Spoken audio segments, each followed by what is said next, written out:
Destiny, do you consider the middle class poor in finance just because you're rich? Why should we be ostracized for wanting lower taxes like the Trump cuts gave? I don't understand what you're... I don't know how those two sentences connected. Do you consider the middle class poor in finance just because you're rich? Do you mean poor as in they don't have much money? Or do you mean poor as in they're bad at financial management? And then, I'm going to catch you later. Okay, have fun, bye. And then why should we be ostracized for wanting lower taxes like the Trump cuts gave? If you want lower taxes, it's not necessarily the worst. It's just a lot of you don't understand. I don't think those tax cuts were affecting you guys that much. I'd have to go back and look.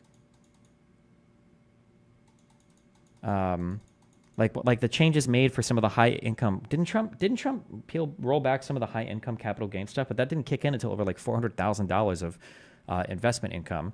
I'd have to see let's actually, fuck it. Let's just look it up. Trump tax cuts bill. It's out of this world that the talent of a podcast gets us in the weeds with AV.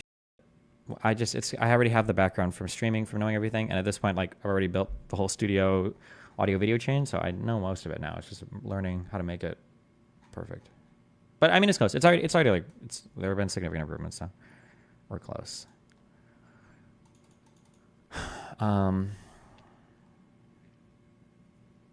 Tax Cuts and Jobs Act. Place your order. July 7th or July 5th and July 7th. I guess just July 7th. Any reason why you don't want to delay the video to sync up with the audio delay? Well, at that point, I would have to delay all 3 cameras worth of video. And then I would have to delay the video coming from the TV. And then I would have to delay the microphones. And then I would have to delay those sets of things. Fuck all that noise. The law retained the 7 individual income tax brackets. The top rate fell from 39.6% to 37%. The 33% dropped to 32%.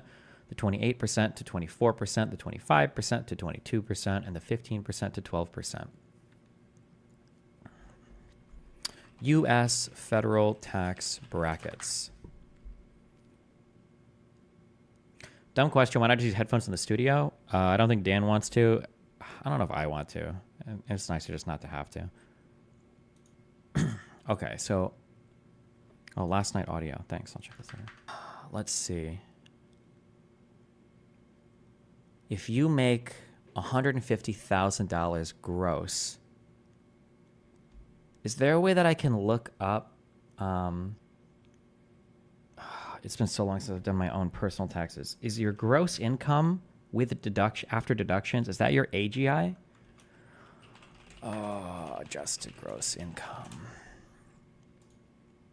This is your income minus your deductions, right? Adjusted gross income, also known as AGI, is defined as total income minus deductions or adjustments. Okay. What is the average AGI versus gross? Is there a way I can find this? So, like, let's say for the average person who gets $150,000 a year, what is their AGI? Is there a way to find that? Is there anybody that records this anywhere?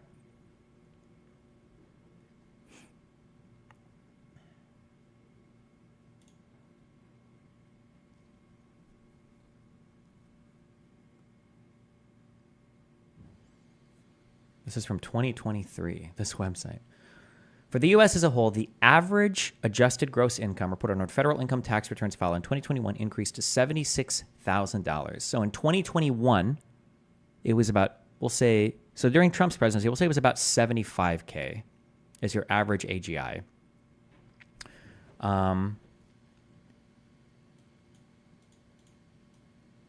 So if your taxable income is $75K, AGI is not factoring in credits yet, right?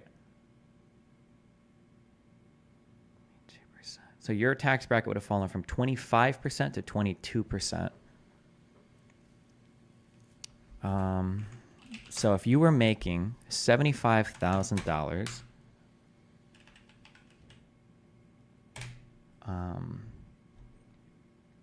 times, from 22 to 25 is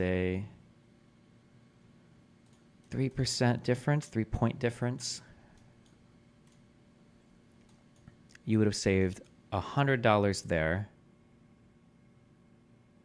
And then from 15 to 12, or did I say 100? I'm sorry, $900. Did I just, I don't even know what the fuck I just said. I need to write these down. We'll say 908 here. And then from, what are you even trying to compute here? I'm just curious, if your AGI was 75K, let's assume no credits. I'm just curious what if a 75K was the median AGI, I'm just curious how much you would have saved on your taxes after the Trump tax cuts. I'm just curious. This is for personal income, yeah. So assuming you have, okay, I'm sorry, I'll walk through my calculations. If you have a $75,000 AGI, adjusted gross income, and your tax rate for your taxable income from 44K to 95K is 22%. It fell from 25% to 22%. So that means we're taking 3% of 75K minus 44.7K. That comes to $908, okay? Then we need to look at your income from 45K to 11K. So 44,726 minus 11,001 is 33,000, or 34,000. So this tax bracket was reduced from to 12%, from 15%. So another 3-point difference. So times 0.03 would be $1,100.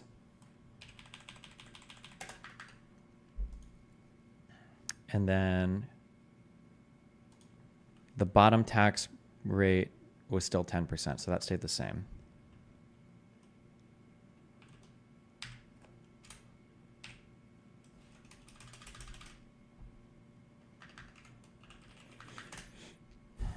Okay, so if you made, on average, and the average was 75K, then the Trump taxable income is not AGI.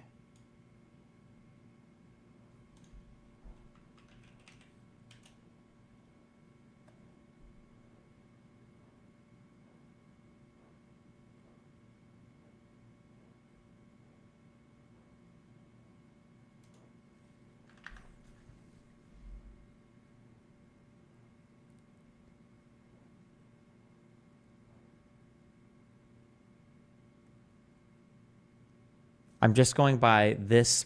I understand that we can start throwing in deductions and everything too, but I'm not looking for. I wasn't even going to start. We can do that too if you want, I guess.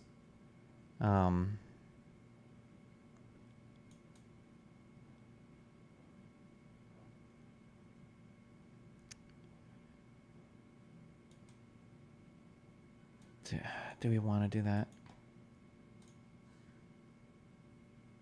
I think. Didn't Trump increase the standard deduction? Didn't he double it?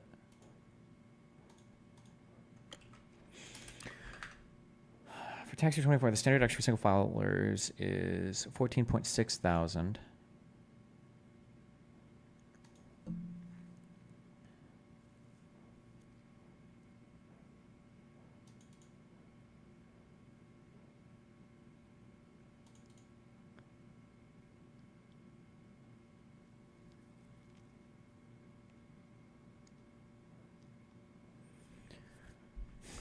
Standard deduction in 2020 or in 2019, what was it?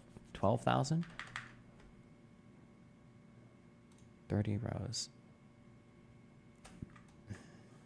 These are for marrieds, head of household. Okay, unmarried individuals.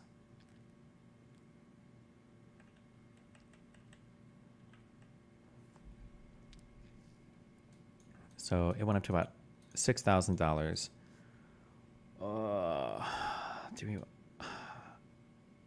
I'm not factoring this yet. Fuck that. I don't need to calculate out everybody. Unless there's one of the website that's already done this for me, then show me, okay? Okay.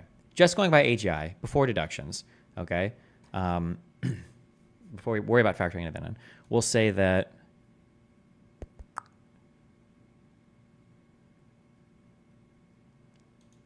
trying to see what else in here would affect poors, the medians, the middle classes.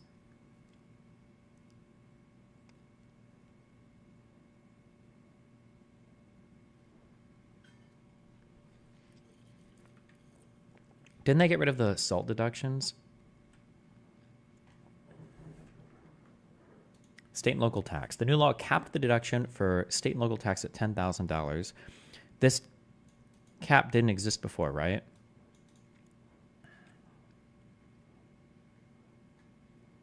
If you take the standard deduction, could you also do the SALT deductions?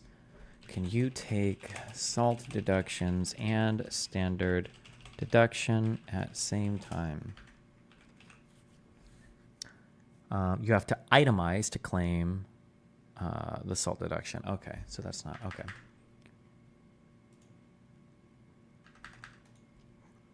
So then, okay, if you made 75K, we'll say median income, 75K, individual earner. You cannot take any deductions with the standard deduction. I thought that if you took the standard deduction, I thought there were one or two weird ones that you could take. I thought.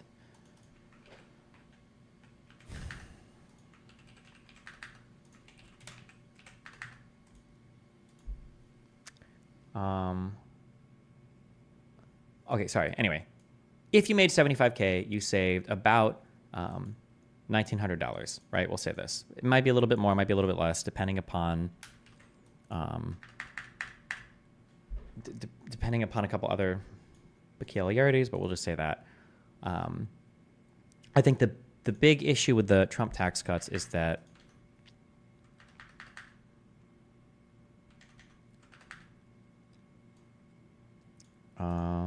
where did we go? Fuck, did I?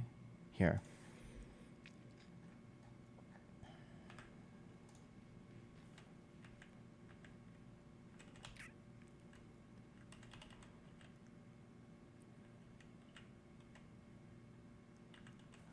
Your top tax bracket kicks in at 578K. Fuck me. This, do I? Okay. I have to write all this out if I want to calculate this accurately. Do we want to do this right now? Okay, hold on. I'm going to pull chat. Otherwise, we'll just go read this shit. We can do this. The link you just opened works. I don't know if I trust these calculators. We can check. Okay, we'll look at Jason, single with 2 kids. Amber, single with no kids. Fuck it. Tax Foundation.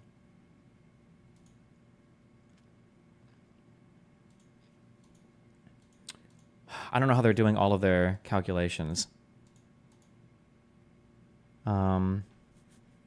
TCJA expires, tax increase. Okay, so this is saying on $85,000. Is this $85,000 gross? These taxpayers take the standard deduction and had $5,500 of pre-tax 401k contributions. 85. So I think this is probably 85K gross.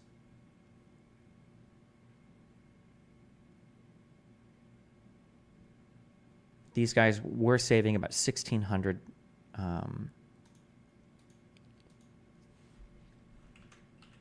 Let's see more detail on the bottom.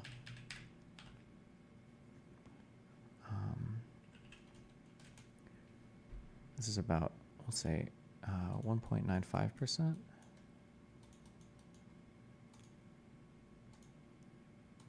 These guys are 2 million.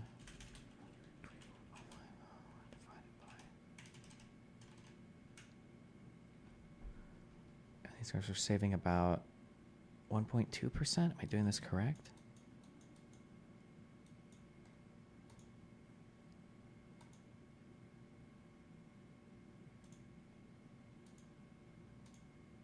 I am doing this correct, right? I think I am. Oh, I'm so sorry. Percent change in take-home pay. It says it right here.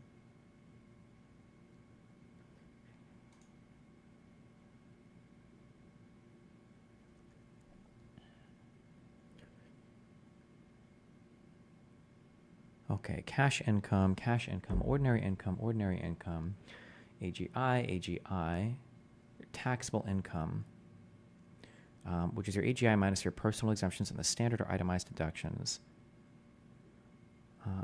Okay, and then income tax after credits applied.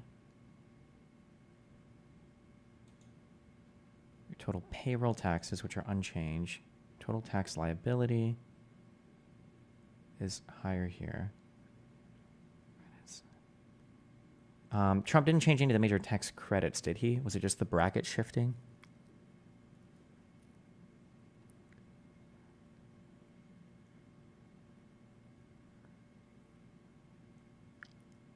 And this is your average affected tax rate. Or your, I'm sorry, your average effective tax rate difference is right here.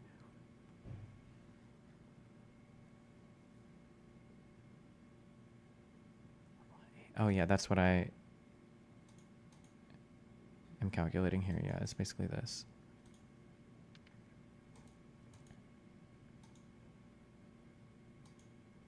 Didn't Trump also remove the individual mandate? I think they killed the mandate on the ACA a while ago. Yeah. What did we start this conversation off with? The guy in chat asked something about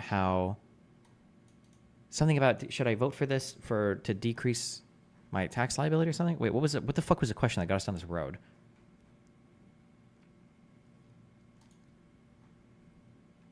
I don't remember what we started calculating this for.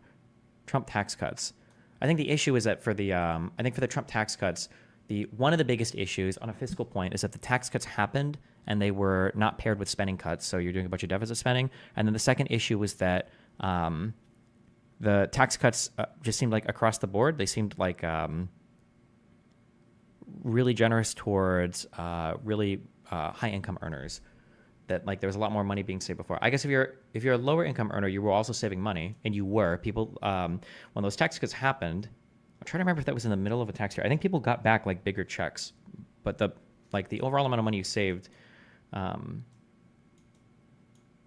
helpful for probably helpful if you're in this like median or lower bracket, it was a lot to larger income people too. Probably an unnecessary amount, and it wasn't paired with any spending cuts. So you end up in this world where you have where you're doing huge deficit spending. At Destiny, why you dislike poor people, and why wouldn't you vote for Trump if you want more money? Oh shit, fuck, sorry, my bad. I remember why we're doing this. Okay, it was two things on the back of that first point. So if there are entitlement programs, or like, no, I don't think entitlements is correct. I think entitlements is things like Social Security and Medicare. Entitlement spending. Let me make sure real quick on that. Also, entitlement spending is mandatory spending, is government spending on certain programs that are required by law. Ignoring things like, if you ignore things like your payroll taxes, I think what those go to, because those are Medicare and Social Security, that the like total amount of money that really wealthy taxpayers are saving is money that's effectively being removed from any type of government spending, and that the little bit of money that might be being saved by somebody saving money on their taxes, if they're a lower income earner who already I don't think pays net very much in tax at all, I think, the savings there is probably not worth it. That was the grant. I took a long time to get around to that. Sorry. Because but then I guess you'd also have to look at the number of taxpayers in each category as well. But for, like obviously these are much, much, much higher taxpayers, more exclusive. But for the 85,000 married with 2 kids who are saving maybe $1,600 on their taxes here, the $2 million people are saving, they're removing $24,000 from a potential government budget if you're spending in a balanced manner, basically. A $200,000 people are removing 7.5K or 7.4K from a government budget. Essentially the issue is that, while poor people might be saving money on their taxes, I don't know if that money being removed, I guess it depends on if you think government spending is good at all or not, that money being removed from wealthier taxpayers is going to probably have a worse downstream effect on any poor person that's relying on any sort of government assistance, essentially. Jesus, okay.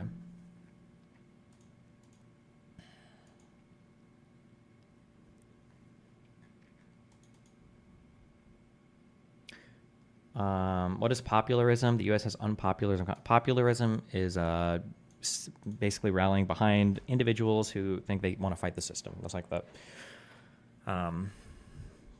very, very short of it. When people say percentage of Americans that pay no income tax, U.S. households pay no income tax 2022 by income level total about 59.9%. What is this? What is the income of a person who pays no individual income tax? And is this because they get it all back in the form of the basically child tax credit and the earned income tax credit? Or because like I see James here makes $30,000 a year. So his AGI is 27.4, taxable income is 12K.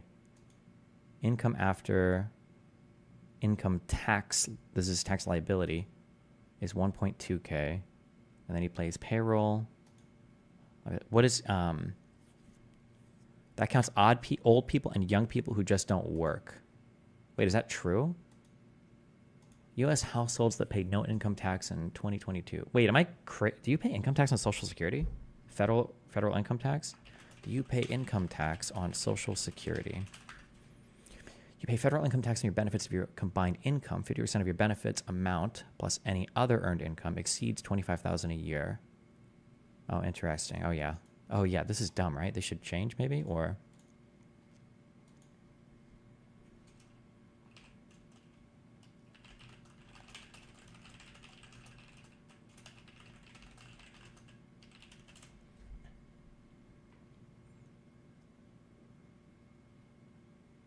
Slept through, but does this explain why Trump was so popular on the economy that even poorer people saw a direct pay increase from Trump? That was part of it. When you do tax cuts, which Trump did, that's an immediate thing that you see on your paychecks. No, on your tax refunds. That was stuff that people were talking about. Was it 2018 when the Trump tax cuts happened? People see this immediately. It's 2017. Maybe it was 2018 when you started to see it, but...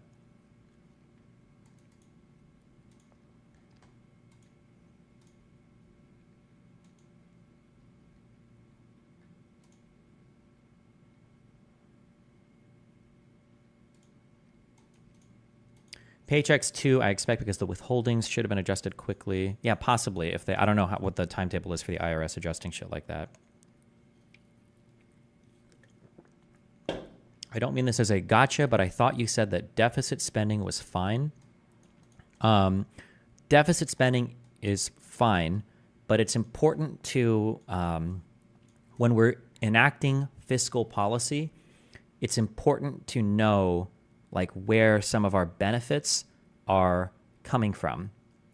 So, for instance, let's say that I cut all income tax in the United States to 1%. Okay, for a while, the economy is going to explode. Okay, people are going to have way more money. People are going to be spending way more money. Everything is going to be going amazingly. Now, you might look at that and you might go, "Holy shit! Like, wait, why the fuck do we pay taxes at all? If we cut income tax to 1%, there's so much more money flowing through the economy. This is like amazing." Okay, but what's actually happening there is not that it's not that people are just spending more and it's amazing. What's happening is that the people are spending more and the government is spending a fuck ton of money as well. And it's running up a debt. You're basically injecting a whole bunch of money into the economy for free. So whenever you decrease the tax receipts to the government, but you maintain the spending, all you're doing is injecting more money into the economy. So arguably, instead of Trump tax cuts, let's just say that we did a government spending increase without pairing that with a tax increase, you might see like a similar effect. Now, it's going to depend on where the government spends, how the government spends, whatever, right? But that's why I'm saying you have to be careful. If you start to when you start doing tax cuts without pairing it with spending cuts, or when you start doing a spending increase without pairing it with a tax increase, all you're doing is you're injecting more money into the economy. So, of course, you would expect to see everything increase. It must. You just have to be careful, though, because people don't understand where the increase is coming from, so they're likely to just attribute it to the thing that they like. But a limit of this would be, for instance, a conservative would criticize a Democrat, rightly so. A conservative would say, you can't just infinitely spend with the government because you're going to cause inflation. You can't just print money and spend it. That's crazy. You can't just have all these stimulus checks going out, these stimulus programs. You're just spending more money and devaluing the dollar. That's true. When a conservative criticizes stimulus, what the conservative is saying in a fiscal sense is you are increasing the spending of the government without offsetting it with either a tax increase or another spending decrease to keep the net deficits the same, right? However, like this is so here is our deficit spending, or I'm sorry, here's our tax receipts, and then here is our deficit spending, right? Let's say that I do stimulus, okay? Well, okay, when we do stimulus, we're injecting more money into the economy because we're not matching it, right? But let's say instead of stimulus, okay, let's say we don't do stimulus, let's say we do tax cuts, but we don't pair it with anything, okay? Right? Do you notice anything about this and anything about this? Is there kind of the same thing? It's like, what's happening right now? Are tax rates going up or down, or I'm sorry, like if I were to tell you what's happening here, okay? Are tax rates going down or is spending going up? Yes, it doesn't matter what you do. You're essentially just deficit spending. That's what I'm trying to illustrate. Sorry, it was way more convoluted than it should have been. But yeah, Jesus. If you want to do tax cuts or whatever, because you think it's fine for the economy or whatever, okay, sure. But if you're going to do tax cuts and you're not going to pair them with any spending cuts, then anytime the economy starts to accelerate, you can't say, oh, look, the tax cuts, they're working. It's good for the economy. I mean, like, you're just injecting more money in the economy. Of course, the economy's going to increase. Much the same, if Democrats just do stimulus and you inject more money in the economy, it's also going to make the economy grow. Of course, you're just injecting more money, obviously. But you would expect to see these things come out as problems in other areas in the form of things like inflation, which I think is your primary problem, is going to be inflation because you're injecting more money into the economy that's now chasing this in every, blah, blah, blah, blah. Yeah, Jesus.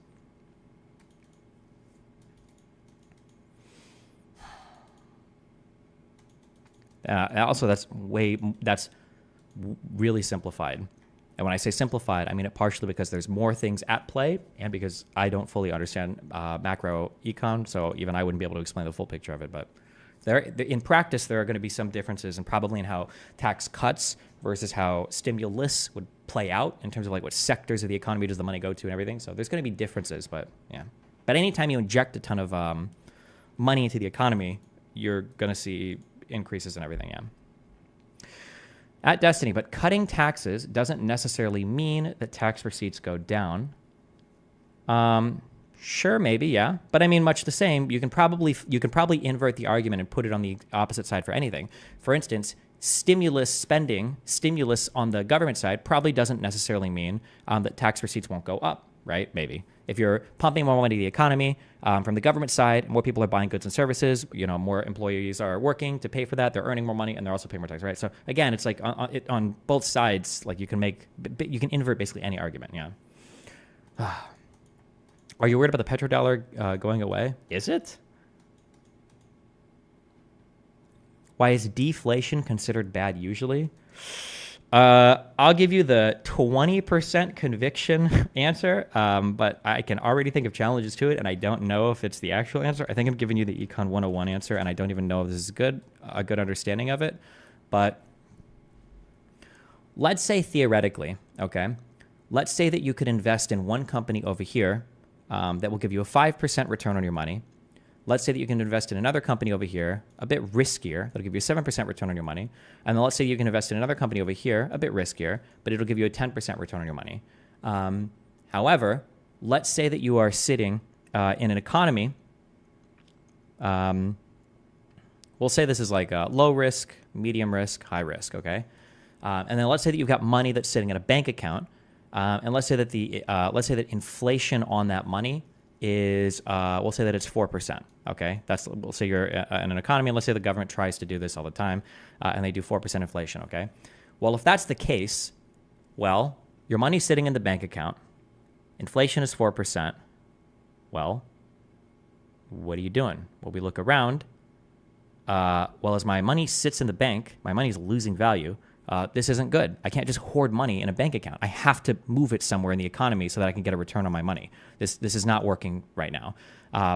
So inflation encourages higher velocity of money, meaning that money needs to flow through and move through and do things, because the value of your money is always going to be better if it's invested in some project rather than sitting in a bank account because it's losing value over time.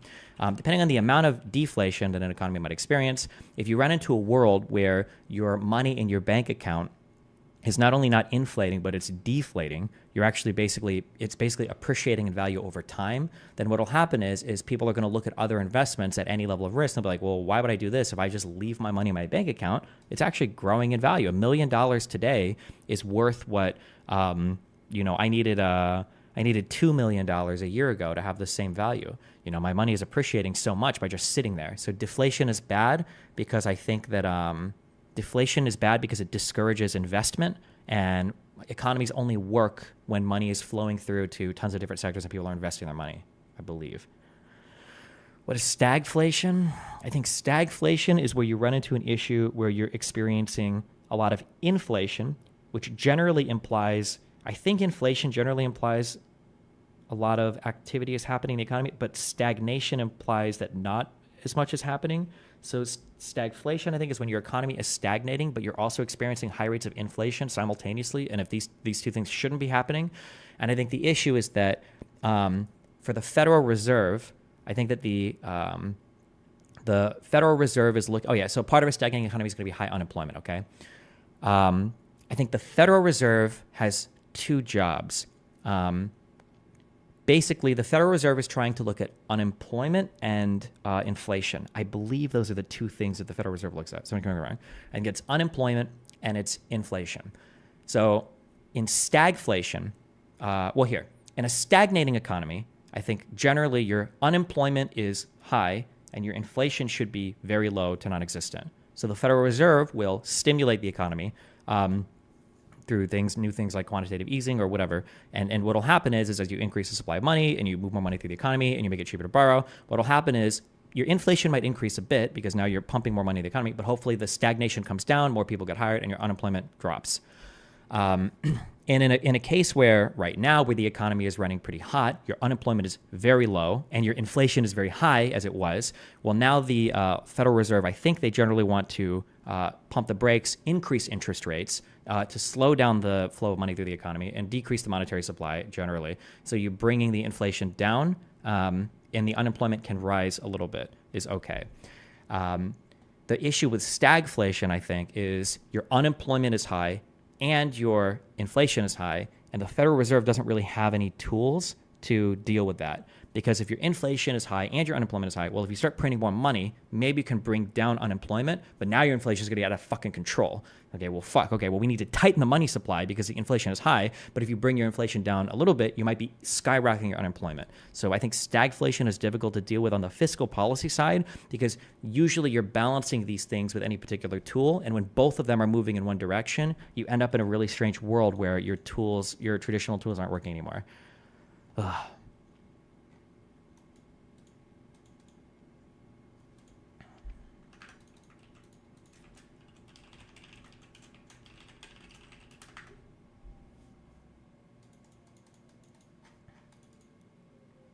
Do you think BRICS is a threat to middle-class Americans? BRICS exists in acronym only. I've never heard or seen anything seriously about BRICS, but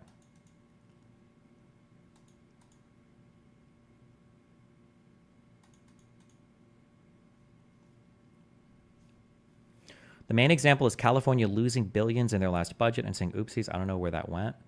I don't know what that's supposed to be an example of.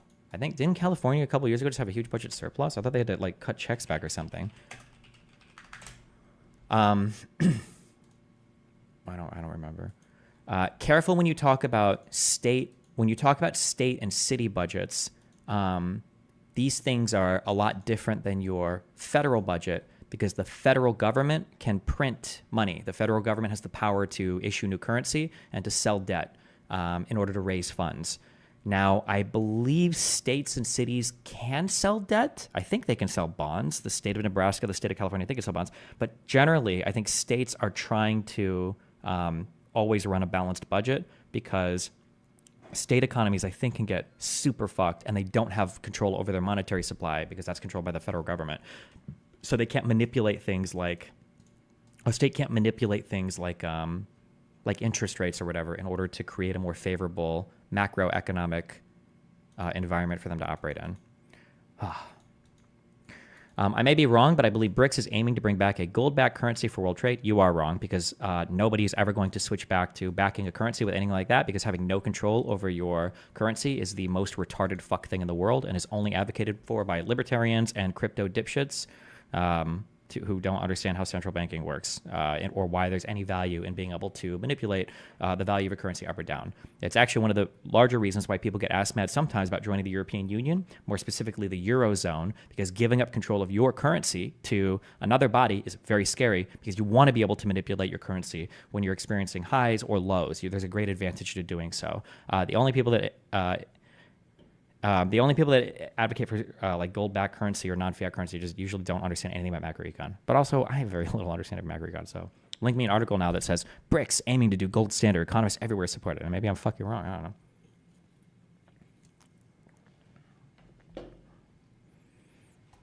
Don't they do so by raising taxes and keeping the funding at like a certain level for states at least? States can raise taxes, but one, the United States probably has quite a bit of wiggle room on raising taxes because leaving the US is that's a big deal. States probably have a lot less wiggle room because moving to another state is incredibly easy. We have high levels of fluidity between our states, which is good in the United States. Also, states might be able to raise or lower their taxes, but they can't create any more money. And selling debt for a state is probably a bit more scary than being able to do like the creation of more money, basically, yeah.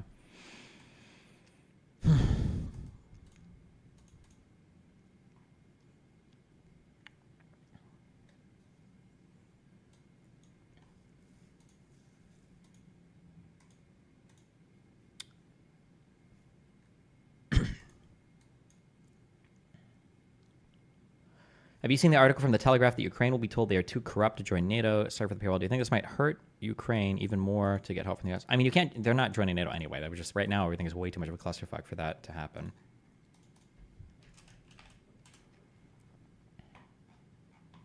How do you convince voters that Biden is better for the economy than Trump if their money went up under Trump and prices went up under Biden? The reality is, I don't think the average person even has a good handle on what the economy looks like. People just know their particular sectors. And also, I don't know how much influence the president has over the entirety of the economy. You can do things like tax increases or tax raises. Technically, that's a congressional act. But I mean, like the president will champion it or cheerlead it. Yeah, I don't know. I'm not sure. But I mean, there's probably prices of stuff that went up under Trump relating to Chinese tariffs, but I don't know what you would even know the price would look like otherwise, so I'm not sure.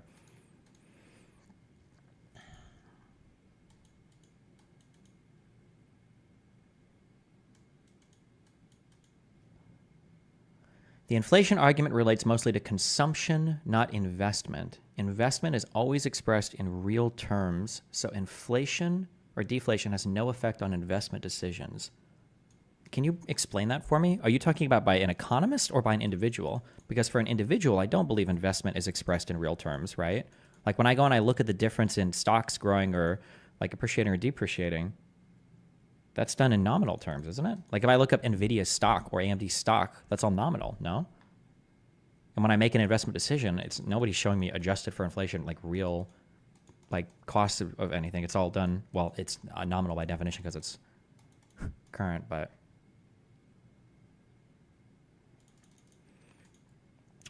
any advice on how to deal with annoying people that want to complain to someone who works on the board in an organization? I'm pretty done listening to people with nothing to give. I'm bordering on blocking them. I have no idea what you're saying, bro. What are you talking about? Any advice on how to deal with annoying people that want to complain to someone who works on the board in an organization? Who's complaining to you? The CEO? Or a random family member? Or an employee? Or what?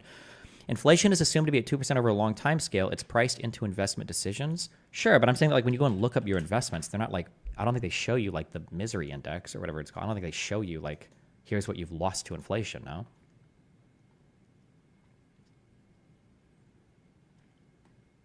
He gave an example of an annoying complaint.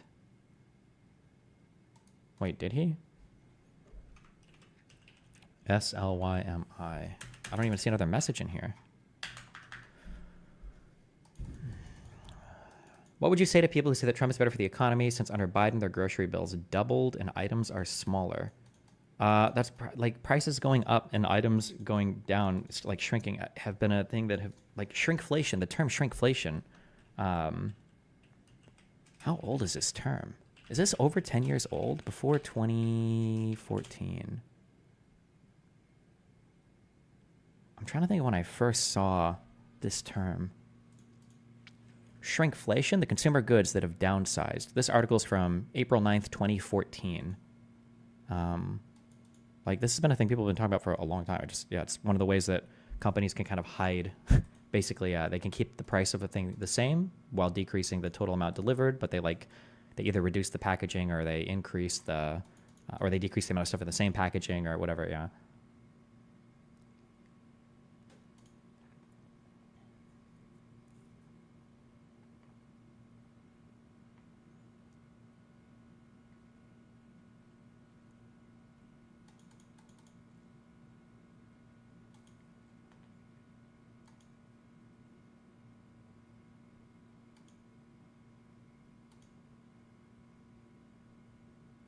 Jesus Christ. Yeah, Destiny used to stream 16 hours a day. Then it came down to like 12 to 10 hours a day.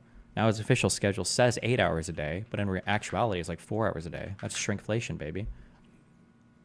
British economist Pippa Malmgren is generally credited for inventing the term in 2009.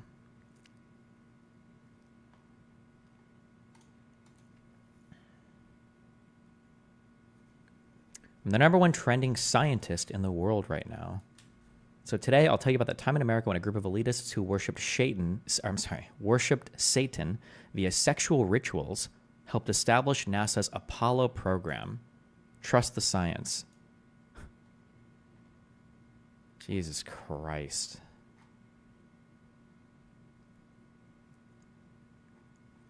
Wait, does he even support Trump? Or is this just like, are they literally just using his likeness for...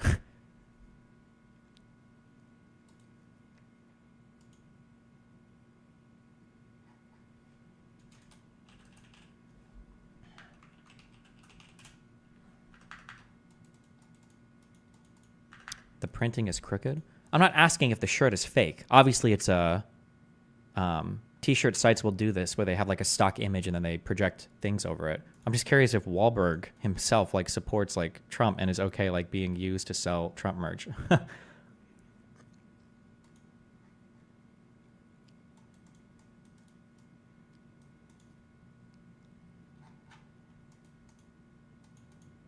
You probably addressed this, but do you think Candace really believes the shit she peddles? No, actually, I do think Candace Owens is a grifter. I don't think that she believes...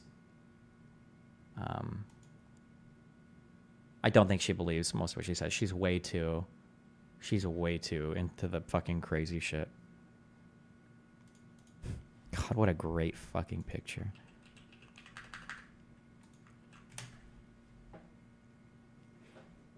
Absolutely no one. Candace. I consider myself a moderate. Do you think if Trump dropped out and was replaced by Nikki Haley, would Republicans do better or worse? I think Republicans would do significantly worse. Trump is like a god emperor in the Republican Party right now. You couldn't swap him out with anybody. Maybe you could with like his son. But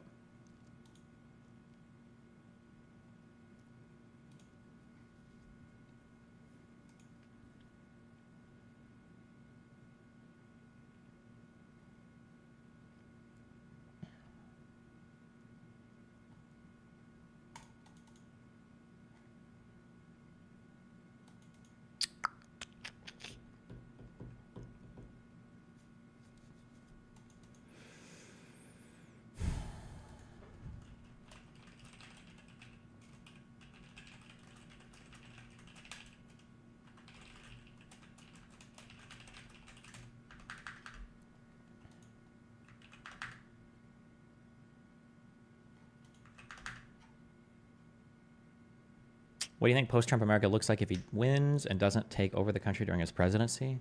I have no clue. I truly have no idea. Do you trust Trump or Biden more to drive Nathan to school? I have no fucking idea. I haven't seen how either of them drive. Isn't Biden like a fan of cars and stuff? Does Trump even drive himself? He probably gets driven everywhere.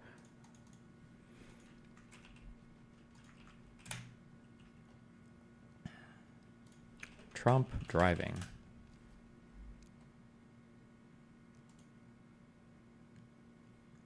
takes a few laps around the Daytona International Speedway. Donald Trump is the second sitting president to attend the Daytona 500. George W. was here in 2004. A race won by the man who will wave the green. Who do you think is the strongest candidate to take on Trump if Biden drops out? I have no idea. Probably Newsom or Harris. Maybe. Flag for today's race, Dale Earnhardt Jr. But this is truly an historic first. A sitting United States president pacing the field for the great American race. He said he wanted to do a lap. He's going to do it. Well, he is the president. He has that right. And I just can't imagine, as a driver, as a competitor, the magnitude of this. This only builds up what is the great American race and one of the biggest races in the world to put that much pressure on you. Oh, wait, they're just like driving the presidential motorcade? Presidents and former ones are not allowed to drive themselves ever on public roads. Is that true? Well, also, this isn't a public road, though. Oh, really? Then explain this.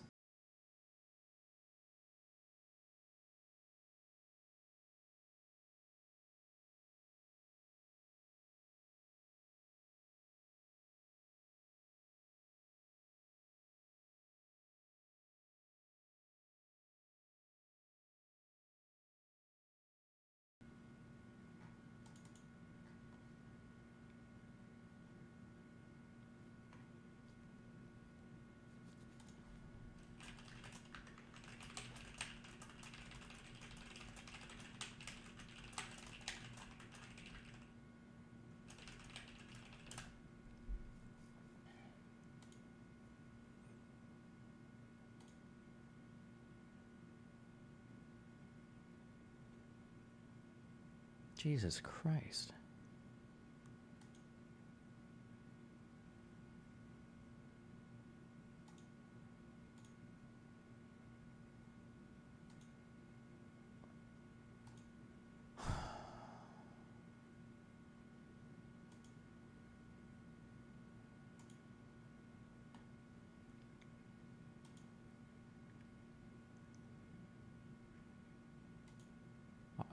Cake sent me a whole thing on how to do this S3 bucket stuff. Okay, fuck all that. I'll worry about that later.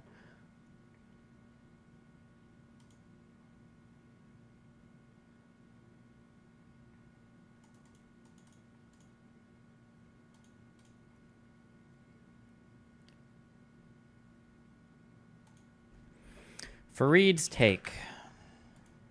Okay, after this we're finishing up that Supreme Court decision. Here's my take. For a third straight month, inflation has been higher than expected. This was 2 months ago, but okay. Suggesting that the Federal Reserve will find it difficult to lower interest rates, which could slow down the economy. And that... Hold on.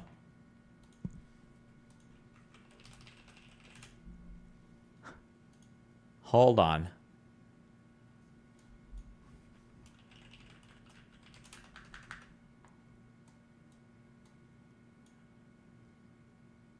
This is going to be a little bit out there, but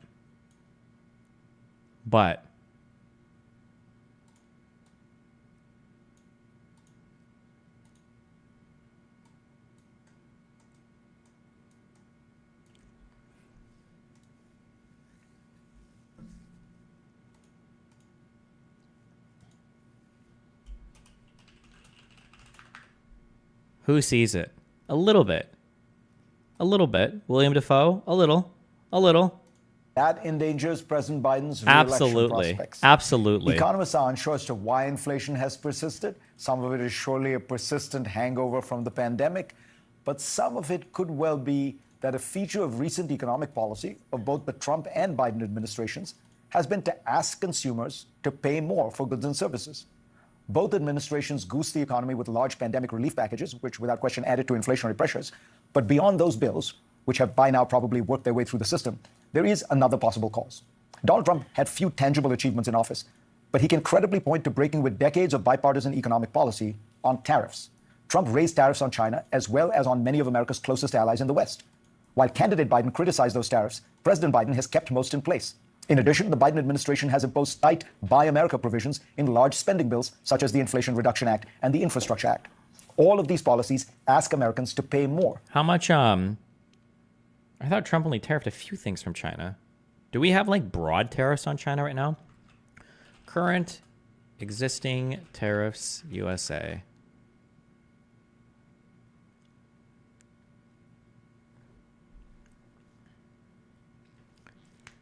Tariffs would not raise inflation. They would change relative prices. I don't know what you mean by that. Why would they not raise inflation?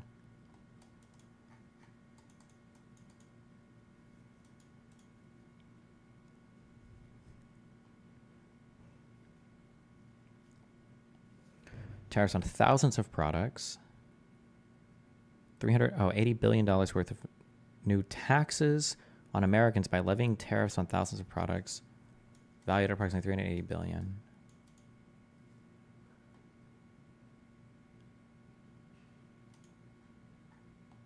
Huh.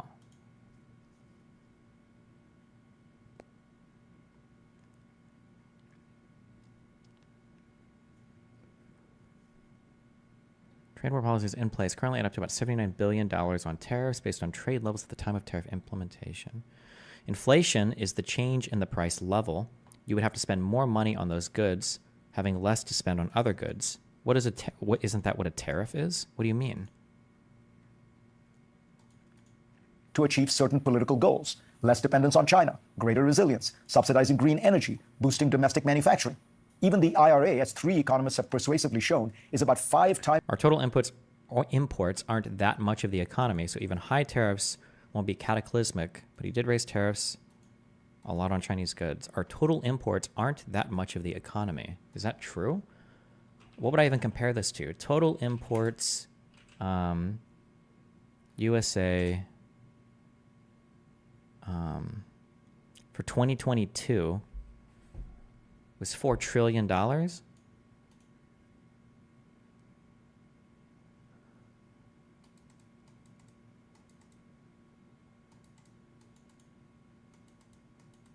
So yes, inflation doesn't increase. Inflation is a rise in the prices of all goods because you're spending less on other goods. The overall price level stays the same.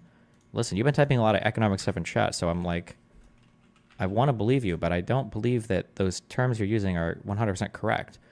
Just because if inflation is causing a rise in the price of all goods, just because you spend less now on other goods doesn't mean the price level is staying the same. So like, for instance, if there's a thing worth $10 here and a thing worth $10 here, and you have $20 and you're buying both and they're both $10, but let's say the price of them increases to $15 each and now you can only buy one, you could be spending less, but the overall price would still increase, no?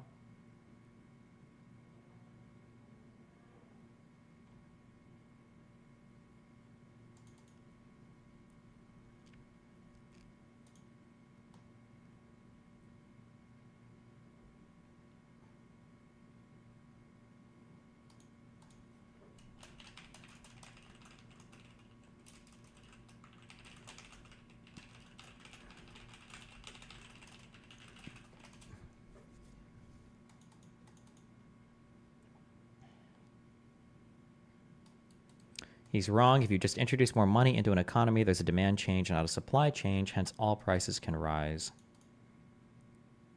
Okay. All right. Times more expensive as a way to cut carbon emissions compared to a simple carbon tax. All of the political goals Biden is promoting might well be worthwhile, but they do come at a cost. And one wonders if the cost will be permanently higher inflation. The tariffs are the most egregious of all these policies. Despite Trump's rhetoric to the contrary, they are a tax on American consumers. U.S. Customs and Border Protection estimates that so far Americans have paid more than $230 billion in these taxes. In addition, tens of billions of dollars have been handed out to farmers to compensate for their losses. Does GDP factors in government spending as well, right? In agricultural exports as a consequence of China's retaliatory tariffs. It's hard to find anyone who believes that tariffs have been effective. They have not altered China's policies one iota, and they have cost the American economy in money and lost jobs. According to the Tax Foundation, each year the tariffs cost the U.S. economy nearly 200,000 jobs and 0.25% of its GDP, or roughly $70 billion in annual output. Or to put it another way, enacting a modest set of liberalization policies proposed by the Peterson Institute in 2022 would reduce inflation by about 1.3 percentage points, which works out to almost $800 of savings per American household. The Office of the U.S. Trade Representative promised to review the tariffs to determine whether they have been effective or not. It has been working on this review now for over 2 years with no end in sight, despite apparently having little on its agenda these days since it has abandoned its core business of promoting trade. A senior administration official confessed to me that the reason is that if the USTR admits that the tariffs have failed, it will also have to recommend that they be lifted, which the Biden team does not want to do. There is also a foreign policy cost to this rising protectionism in America. President Biden met with his Japanese counterpart this week in a bid to strengthen the alliance between America and one of its longest and closest allies, and yet his administration has announced its staunch opposition to a Japanese company buying U.S. steel, a company that has been foundering for years and is a shadow of the behemoth it once was. Nippon Steel, the Japanese company, promises to invest in U.S. steel, honor its labor contracts, and retain all its workers into 2026. In short, it would rescue an underperforming American company. But for the Biden administration, it seems the optics are more important than the substance. The conventional wisdom of the last several years has been that America hollowed out its manufacturing by embracing globalization and efficiency, which in turn led to the rise of right-wing populism. That argument doesn't stand scrutiny since countries like Germany and France, which protected workers and invested massively in retraining, have also seen right-wing populism boom. Declines in manufacturing are part of the economic rise of countries. Notice that even China, which has prized its factories above all else, has seen manufacturing decline as a share of its economy from 32% in 2011 down to 28% in 2022. People around the world, especially in America, have gotten used to the dramatic declines in costs that globalization has brought them over the past 3 decades. The cost of clothes, appliances, telecommunications, and air travel have all plummeted in that period. Okay, everything this guy is saying is big true that a lot of people don't take into account. Big true. This is stuff I've argued in the past against protectionist fuckers. The only thing I don't know is if it's true or not is the magnitude of the effects that he's talking about. Like, it could be that what he's saying is true, but in actuality, the effect on prices is incredibly low. But I don't have the macro econ understanding on that. It's been easy to pocket these gains and complain about the ills of trade. But inflation hits everyone, not just the small percentage of unemployed. And when people are forced to bear the costs of higher prices, they tend to lash out at those in power. What an irony it would be if policies designed to keep populists at bay end up punishing mainstream politicians instead.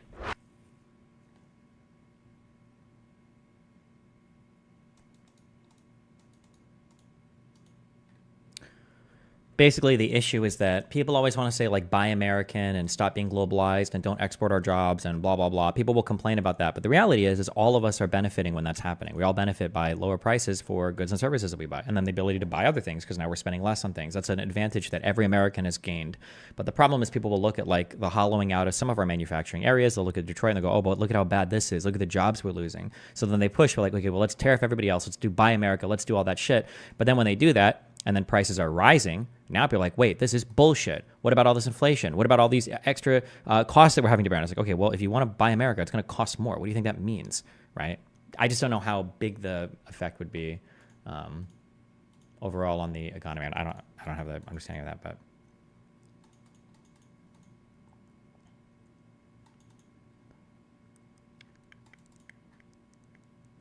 you don't benefit from lower prices if you have no job. Yeah, but not everybody loses their job, my dude. Unemployment in the United States is pretty fucking low. It has been fairly low.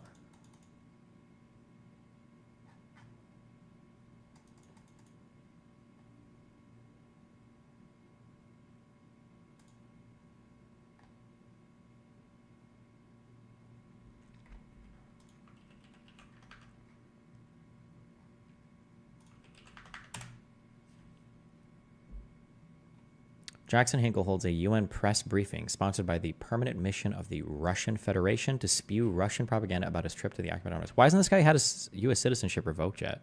I feel like for when you're taking jobs like this, I feel like you should just lose it, no?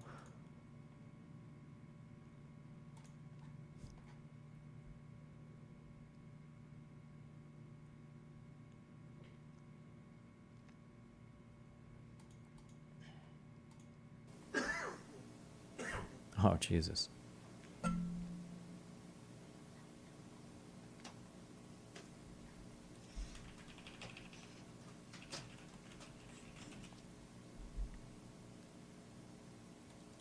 They start speaking at 1:24:24.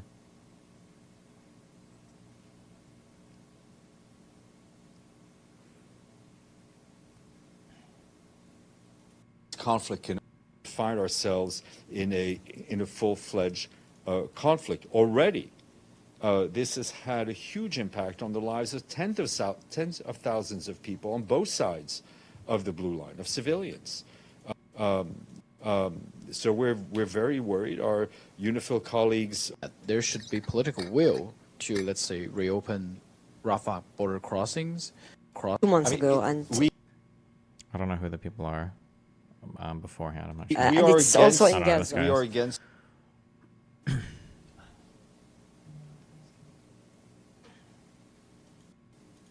Continues in the Security Council, and today we are holding another press conference. I believe that tariffs are a good tool to use against states that are unwilling to negotiate on critical issues. I understand the risk of inflating personnel, but sometimes if we lower taxes at the same time, it may offset the possible increase in goods, while also being able to be aggressive with the strongest economy in foreign affairs issues. I don't know if tariffs are generally a good pressure point against somebody. I don't think it generally works. I feel like historically tariffs just generally don't work that well. There's 3 American speakers, and I would call them public diplomats, who just keep People of the Donbass knew a war was coming in 2014. Locals recounted their fear of a war that would split the society. People were disoriented as they recounted. One thing they are not is separatists. They never indicated such a thing. The people of the Donbass want to live in peace and to have their rights respected. When I asked them if they ever wanted to be part of Ukraine again, every single person I spoke to emphatically said no. It is clear that the people of Lugansk have spoken. Any further peace agreement must begin from that point. Thank you. Thanks, Erwin. Thank you, Chris. And now, last but not the least, Jackson, please, you have the floor. Greetings, everybody. Thank you so much for having us here today.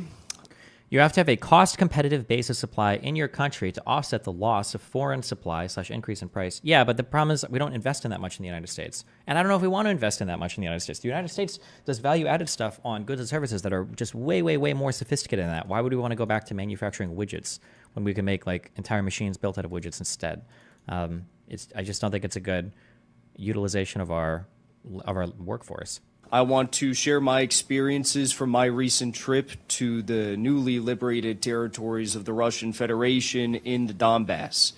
My journey took me to Mariupol, Tokmak, Berdyansk, Melitopol, and the Zaporozhye nuclear power plant over my 7-day trip, providing me with firsthand insights that starkly contradicts the lies and the narratives that have been propagated by the mainstream media and the Western political elite here. The following 3 points that I have laid out here are based on my observations, and they reveal a very different reality to what is promoted here in the West.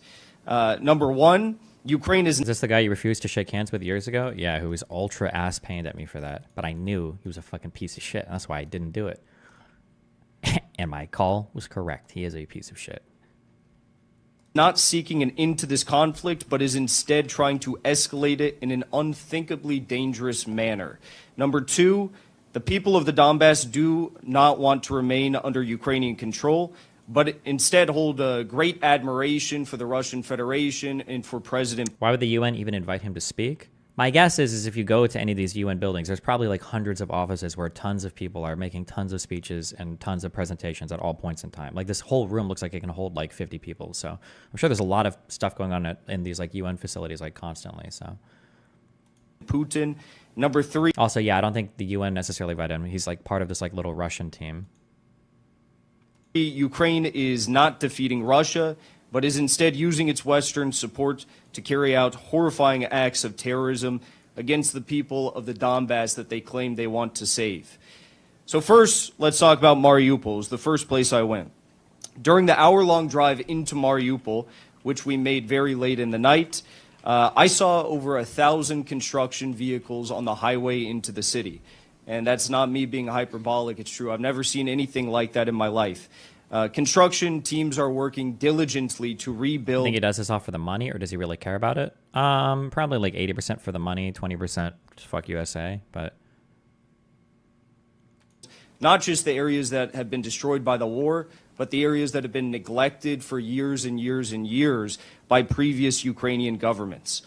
In Mariupol itself, in the city, the work of these construction teams was all the more evident. There are new schools, beautiful parks, gyms, theaters, stores, hotels, and thousands of homes that have been given free to the victims of the conflict in Mariupol and for the surrounding areas.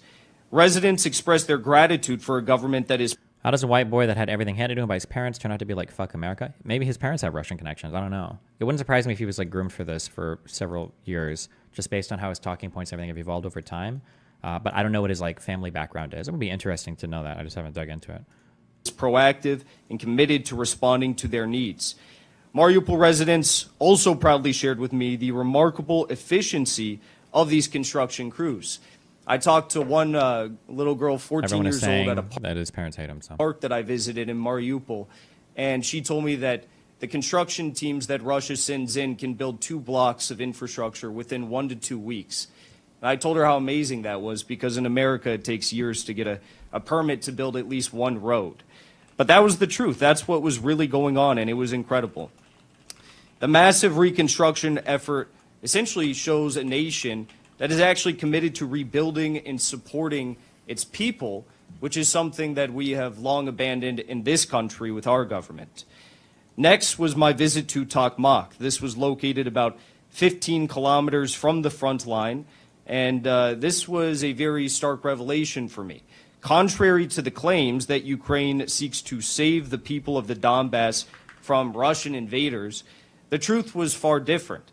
The truth was that I witnessed a horrifying campaign of terror. Do you wholeheartedly believe he's an actual Russian asset? Isn't it just as likely he's audience captured? No. I wholeheartedly believe he is a Russian asset, in that he gets paid probably from Russian sources, and he gets like marching orders or like talking points or directed to like review material by Russian-based sources. Absolutely, yes.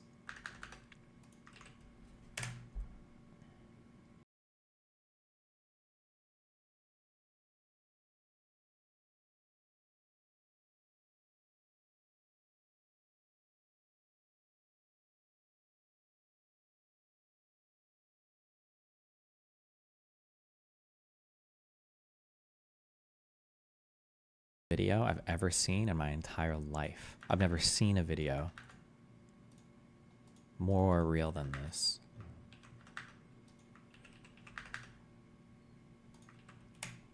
Fri Palestina! Ja, Fri Palestina!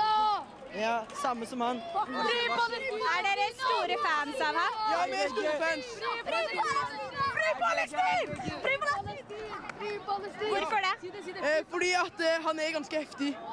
Han heftig fyr. Hvorfor han Why would I link this? What's your evidence for believing that other than the fact that he parrots talking points? Tons of collaboration and coordination with Russian state media, so stuff like RT, trips where he's along with like actual Russians, like going to tour stuff. The fact that his girlfriend for a while was some like Russian model, knowing a lot of other conservatives, and then getting a little peek behind the scenes and seeing how much like collaboration and conversation goes on between conservatives in media, alternative media, at least today, with I don't want to say Russian assets, with Russians, I guess, over like potential things to talk about, media appearances to make. Like, yeah, I'm pretty sure that I think Russia probably has a decent foothold in a lot of like Ian Miles Chong, almost positive. Jackson Hinkle is obvious. Yeah, but I think there's a higher amount of coordination there than I think people realize. But I don't know who would even be able to dig into that or what that would look like.